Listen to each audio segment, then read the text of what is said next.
Olá, meus alunos do oitavo ano.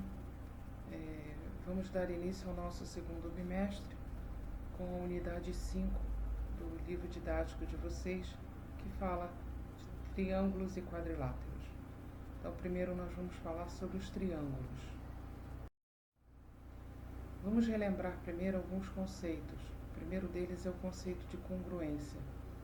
Lembra que nós chamamos de congruente dois ou mais segmentos quando apresentam o mesmo comprimento numa mesma unidade de medida de comprimento. E o símbolo de congruência é esse sinal aqui, que parece o sinal de igual com 3 traços.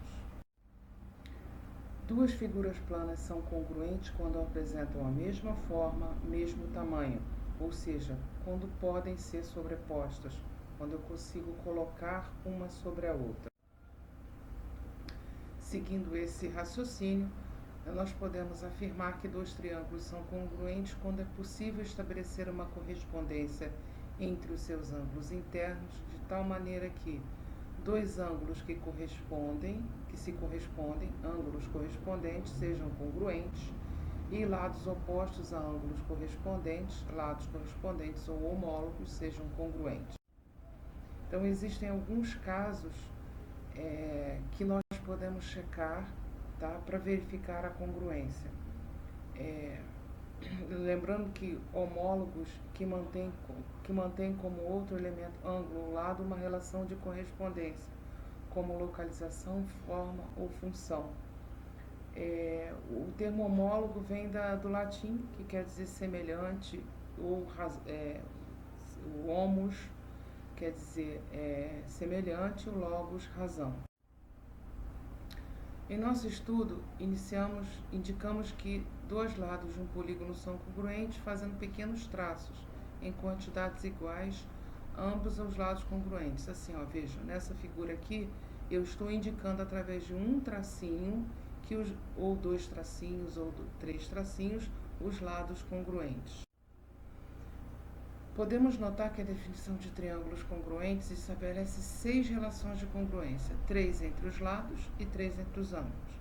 Chamamos esses casos de congruência algumas situações especiais que possam garantir a congruência entre dois triângulos sem a necessidade de nós verificarmos as 6 relações. Então, o primeiro caso é o caso lado, ângulo, lado. Quando eu tenho dois triângulos são congruentes, se tem dois pares de lados congruentes e o ângulo formado entre eles congruentes. Depois nós temos o caso ângulo, lado, ângulo.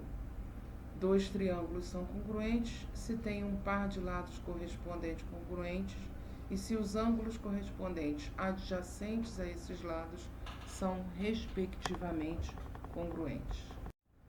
O outro caso, que é até o mais fácil da gente identificar, é o caso lado, lado, lado. Se eu tenho dois triângulos são congruentes, se tem 3 pares de lados correspondentes, respectivamente congruentes. Esse caso aqui é um caso também que a gente identifica fácil. Caso lado, ângulo e ângulo oposto.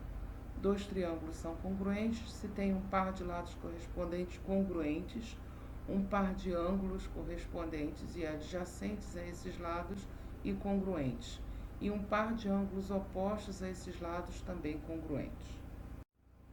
Existe um caso especial que é válido apenas para os triângulos retângulos.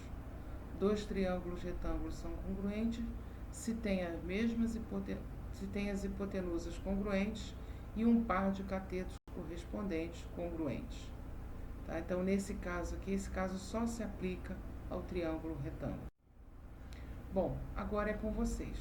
Vamos treinar, realizar atividades da página 38 a 40 do livro didático, as atividades do livro de atividades da página 23 a 25, tá? Até o exercício 4. Lembrando que eu vou colocar junto com esse vídeo uma atividade extra para vocês realizarem. Boa semana para vocês, um grande abraço.